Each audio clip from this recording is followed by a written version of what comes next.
Griškabūdžio žemės ūkio bendrovė Šakių rajone buvo įsteigta 1992 metais. Dabar jos dirbama žemės plotas viršyje 1700 hektarų.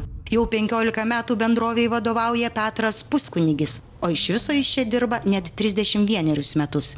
Petras Puskunigis yra profesionalus ir sumanus įmonės vadovas. Nuolat ieško pažangių veiklos metodų šalyje ir užsienyje. Svarbiausias turbūt mūsų rodiklis tai yra žmonės, dirba virš 80 žmonių. Sutarėm pakankamai neblogai ir gyvenam, pragyvenam, uždirbam atlyginimus, nereikia prašinėti, tuo ir džiaugiamės. Bendrovė 2009 metais įgyvendino projektą pagal Lietuvos kaimo plėtros 2007-2013 metų programos priemonės Žemės ūkio valdų modernizavimas, antrąją taip pat pirmąją veiklos sritį nitratų direktyvos reikalavimų ir naujųjų privalomų bendrijos standartų įgyvendinimas.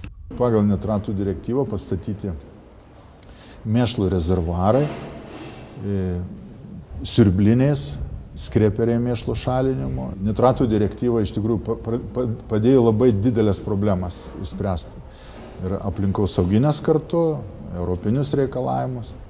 2011 metais Griškabūdžio žemės ūkio bendrovė teikė dar vieną paraišką paramai gauti pagal priemonės Žemės ūkio valdų modernizavimas antrąją veiklos sritį. Tačiau šį kartą konkurencijos projektas neįveikė. Griškabūdžio žemės ūkio pateiktas projektas prioritetinėje eilėje paramai gauti užėmė 901 vietą, o paramos lėšų užteko 866 projektams finansuoti. Mes ir šiandieną turim savo labai aiškias vizijas ateičiai ir bus ta parama ar nebus, mes jų sieksim.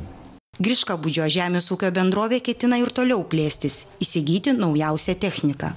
Be technikos šiandien negalima pagaminti kokybiškai pašarų, negalima be geros technikos prižiūrėti gyvulių. Technika, aišku, yra numeris vienas šitoj srityje.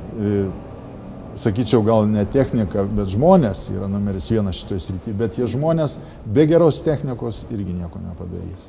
Bet karvės melžtą, aš manyčiau, pas mus turėtų gal po metų, po dviejų melžti robotai. Bendrovėje lankosi delegacijos iš užsienio šalių. Taip pat bendrovės specialistai lankosi ir semėsi žinių kitose ES šalyse.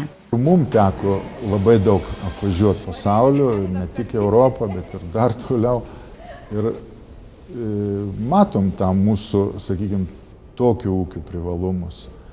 Ir užsienietis, europietis, tie, kurie važiuoja Olandai, Vokiečiai, Suomiai, jų vidutinis ūkis turbūt, gal netgi ne vidutinis, o didžiausias ūkis yra apie 100 karvių melžiamų. Čia pas mus, kaip minėjau, 700 karvių. Jiem įdomu, kaip tai galima suvaldyti. Mūsų produkcija, našumas ūkio šiandien neretai viršija europinius rodiklius. Turbūt dėl to ir domisi. Griškabūdžio žemės ūkio bendrovės vadovas Petras Puskunigis kartu su darbuotojais nežada sustoti ir siekia toliau modernizuoti įmonę. Iš tikrųjų, tobulėjimo ribų nėra ir mes negalim sustoti, nes konkurencija iš tikrųjų mūsų srityje Lietuvoje, žemdirbiškam krašte yra didžiulė. Ir mes nežadam nuleisti rankų.